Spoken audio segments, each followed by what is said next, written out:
ایک گاؤں میں ایک غریب کسان رہتا تھا جس کا نام احمد تھا۔ احمد اپنی بیوی اور 2 بچوں کے ساتھ ایک چھوٹے سے مکان میں رہتا تھا۔ اس کے پاس زمین کا ایک چھوٹا سا ٹکڑا تھا جس پر وہ محنت سے کام کرتا تھا تاکہ اپنی فیملی کا پیٹ پال سکے۔ احمد اور اس کی بیوی بہت محنتی تھے، لیکن زمین کم ہونے کی وجہ سے ان کی فصل اتنی زیادہ نہیں ہوتی تھی کہ وہ اچھے طریقے سے گزر بسر کر سکیں۔ ایک دن احمد نے سوچا کہ اسے اور زیادہ محنت کرنی چاہیے تاکہ وہ اپنے بچوں کو ایک بہتر مستقبل دے سکے۔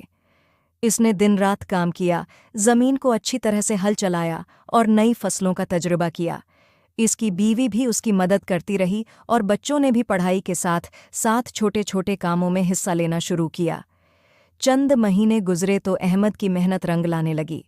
فصل بہت اچھی ہوئی اور وہ اپنے اناج کو بازار ہو گیا میں بیچنے کے قابل ہو گیا۔ اس سے اسے اچھا منافع ہوا اور احمد نے کچھ پیسے بچا کر بچوں کی تعلیم پر خرچ کیے۔